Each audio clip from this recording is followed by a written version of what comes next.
The radio crackled to life at 5:47 a.m., shattering the pre-dawn silence of Yellowstone National Park's ranger station. Code red, code red, bear sighting with a baby. The dispatcher's voice broke on the last word. In 15 years as a park ranger, James Mitchell had never heard Linda, the veteran dispatcher, sound rattled. Until now. James knocked over his coffee mug as he bolted upright, the hot liquid spreading across his morning reports. His hands moved automatically to his gear, while his mind struggled to process what he had just heard. A bear with a baby. The words simply did not belong together. Repeat that, Linda.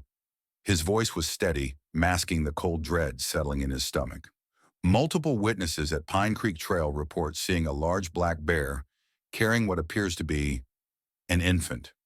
Linda's voice steadied as she shifted into professional mode. Witnesses described seeing pale clothing, possibly a light blue onesie. The bear was moving north into the dense forest area. The autumn morning was still dark as James rushed to his patrol vehicle, the gravel crunching under his boots. Emergency lights cut through the lingering night as 3 more ranger vehicles converged on the station. Time was their enemy now. Every ranger knew that the first hour after an incident was crucial, and with a child involved, the stakes had never been higher. As he sped down the winding park roads, dispatch continued feeding him information. A young couple had first spotted the bear while taking sunrise photos. Then a trail runner confirmed the sighting 10 minutes later. Both described the same horrifying detail, a small, pale form dangling from the bear's mouth, with what looked like baby clothing clearly visible. James's mind raced through his years of experience. Black bears rarely attacked humans, and when they did, it was usually defensive. But carrying off a baby, this was completely outside normal behavior patterns. Something else had to be going on, but he couldn't afford to waste time theorizing. When he arrived at Pine Creek Trailhead, dawn was just beginning to paint the sky in shades of purple and gold. A small crowd had gathered, their breath visible in the crisp morning air. A woman was sobbing into her husband's shoulder, while the trail runner, still in his reflective gear, was gesturing animatedly to another ranger who had arrived first. The bear went that way. The runner pointed toward a dense section of forest. It was moving with purpose, like it knew exactly where it was going. And the baby, his voice faltered. I swear I heard crying. James checked his tranquilizer gun and radio one final time. In the distance, he could hear the distinctive whump-whump of the park's emergency helicopter approaching. Whatever was going on, they needed to act fast. The temperature was dropping, and if there really was a baby out there, every minute counted. The morning sun struggled to penetrate the thick canopy as 4 search teams spread out across the wilderness. James led the northern team, following what looked like fresh bear tracks in the soft earth. The helicopter circled overhead, its noise echoing through the valley, but the dense forest cover made aerial spotting nearly impossible.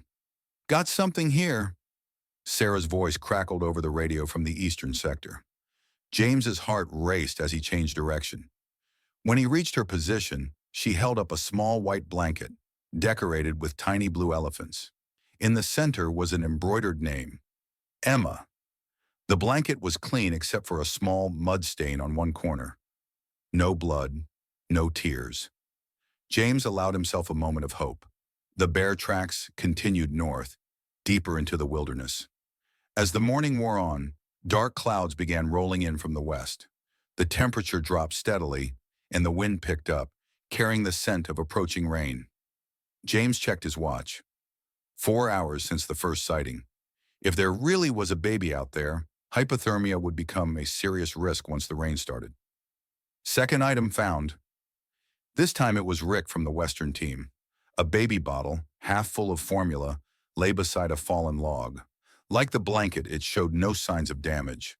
Just a few feet away, they discovered fresh bear scat, but it contained only berries and plant matter. Another puzzling detail in an increasingly mysterious situation. The rain started as a gentle mist, but quickly intensified. The forest floor turned treacherous and visibility dropped to less than 50 feet. Above them, the helicopter was forced to return to base.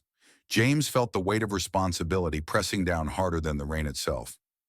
They found the first clear signs of bear activity near a thicket of blackberry bushes, claw marks on trees, trampled vegetation, and a distinct path leading through the underbrush.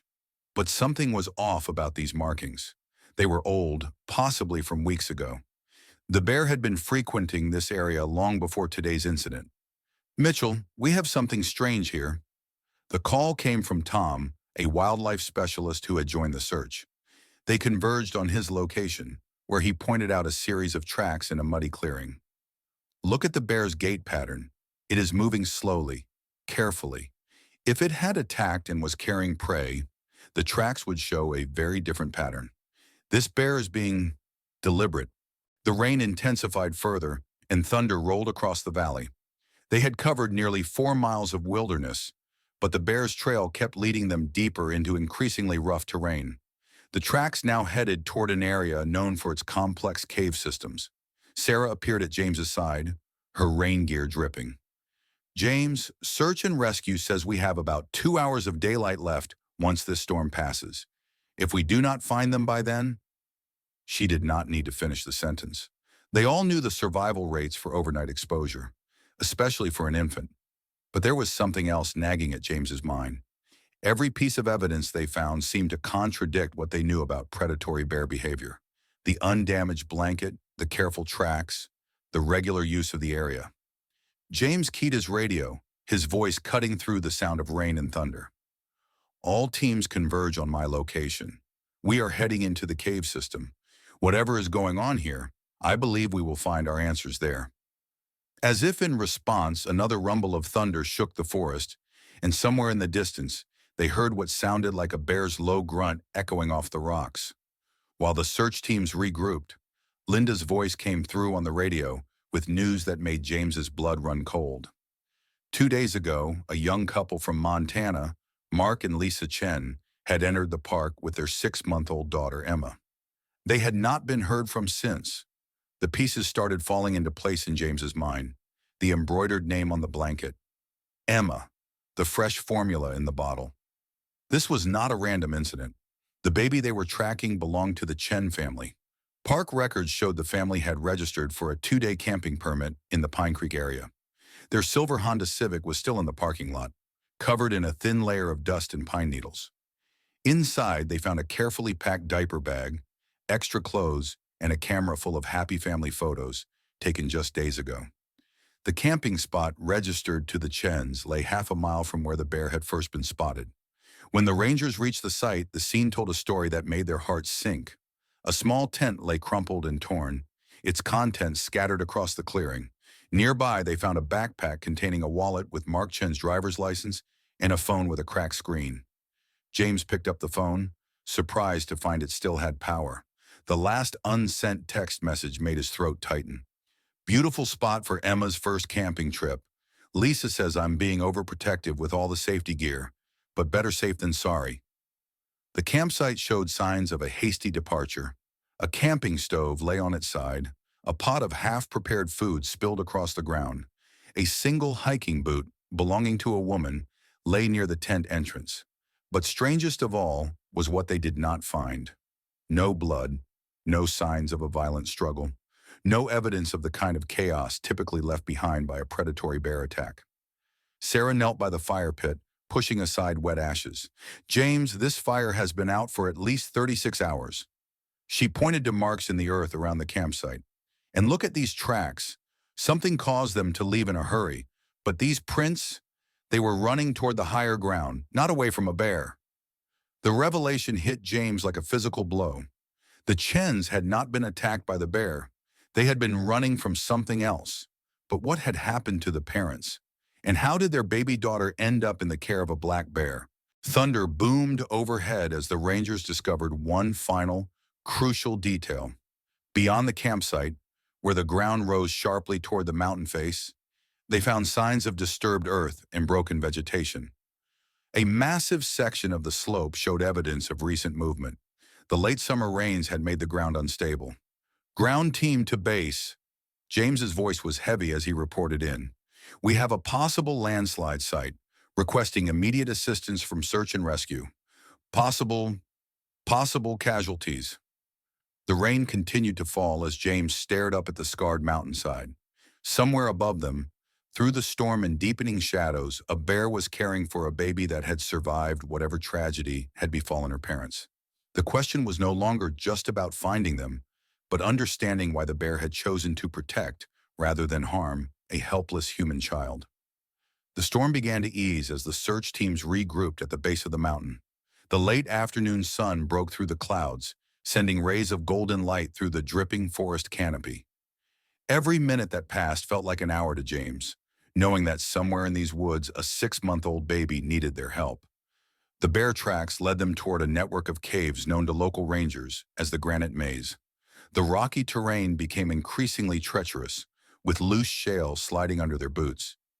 James noticed something peculiar about the bear's path. It was not random. The animal was following a specific route, one that avoided the steepest sections and most unstable ground. "Look at this!" Sarah pointed to a series of marks on a fallen log.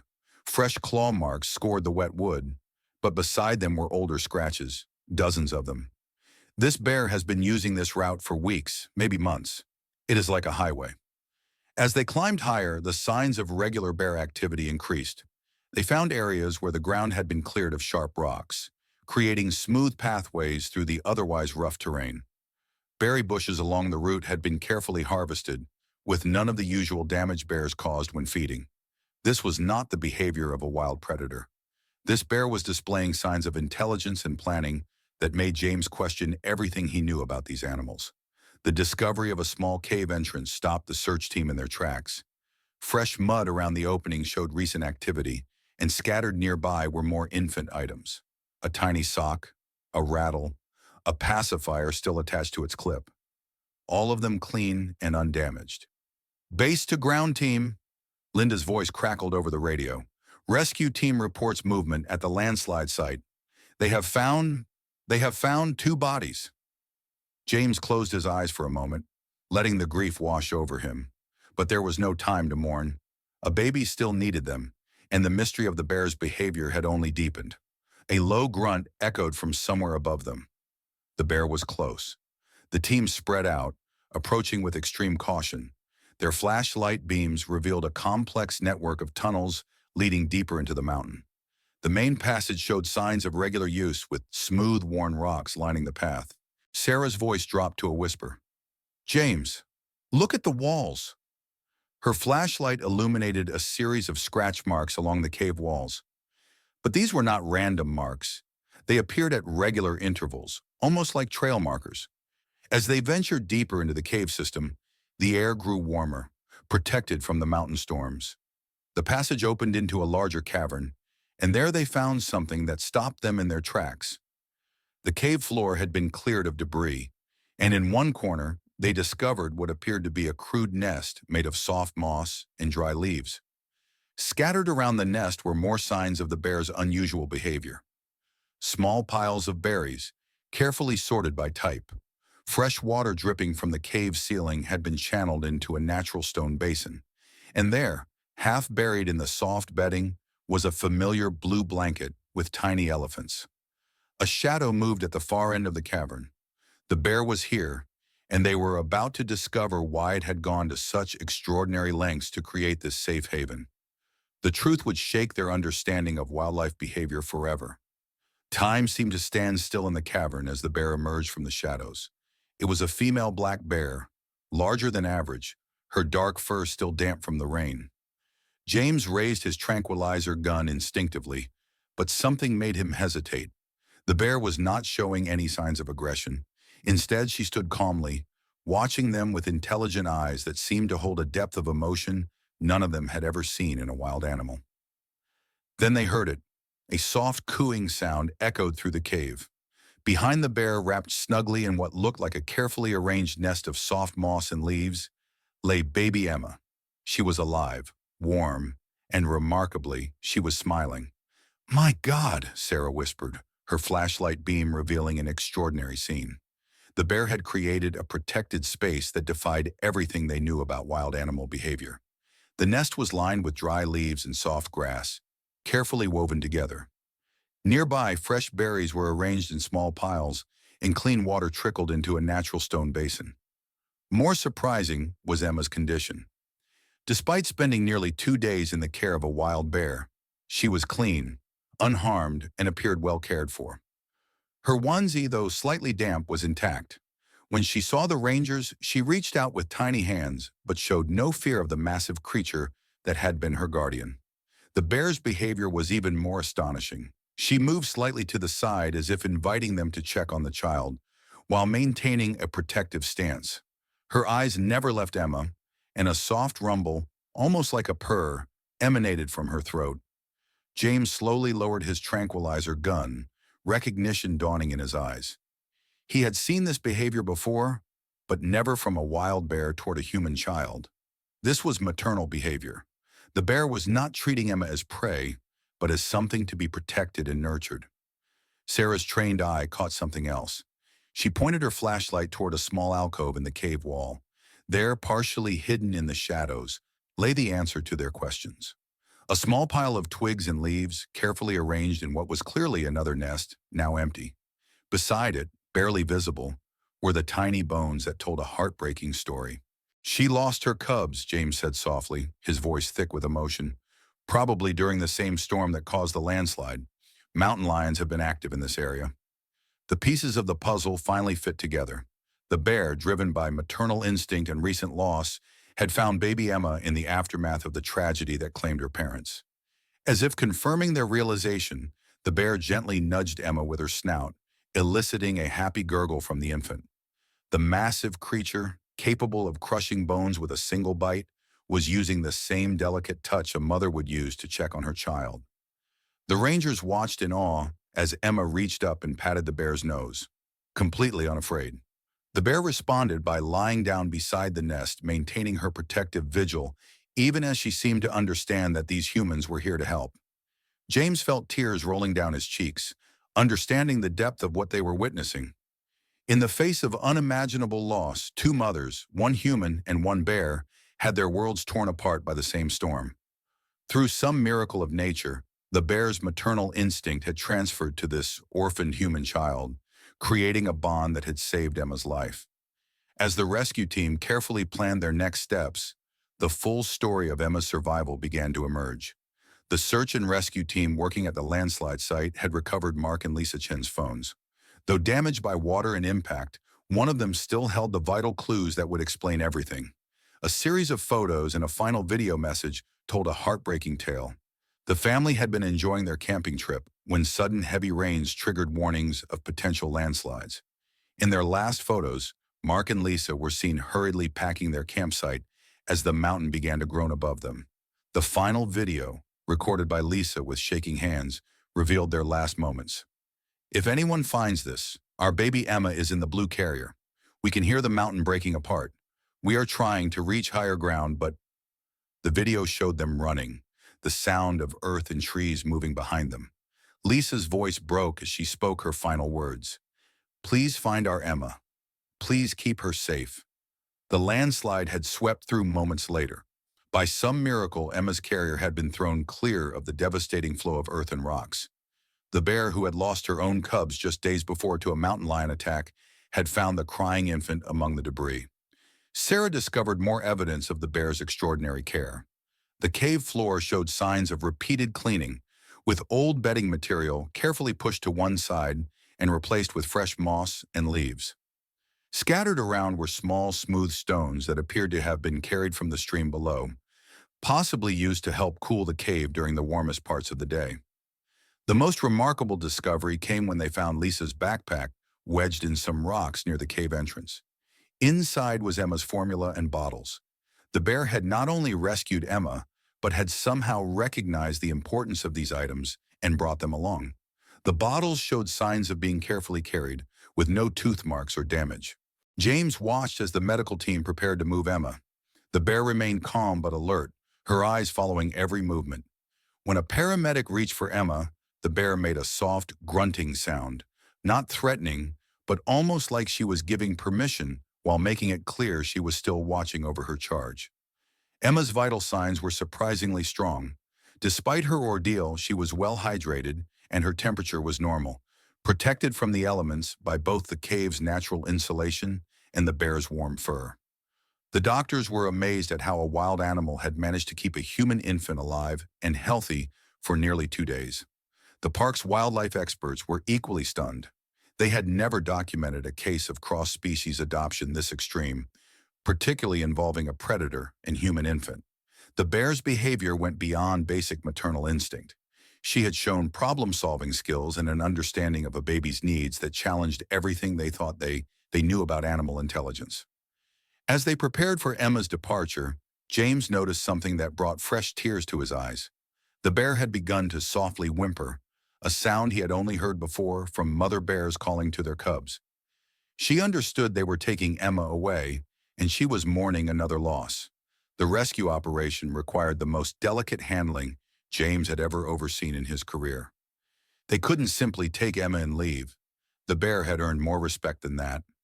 Working with wildlife experts, they developed a plan that would honor both the need to get Emma to safety and the extraordinary bond that had formed between her and her unlikely guardian. Emma's grandparents arrived at the park headquarters later that evening, their eyes red from crying after learning of their children's fate. But when they heard the story of their granddaughter's miraculous survival, their grief was touched with wonder. Emma's grandmother, Linda Chen, listened to the tale of the mother bear with tears streaming down her face. "She protected our Emma when we couldn't be there," Linda whispered, holding the healthy, smiling baby in her arms. "How do you thank a wild animal for something like that?" The Park Service had already decided that the bear would not be relocated. Instead, they would maintain a protected status for her territory, particularly around the cave system. Trail cameras were installed to monitor her movements, not out of concern, but to study and learn from her extraordinary behavior.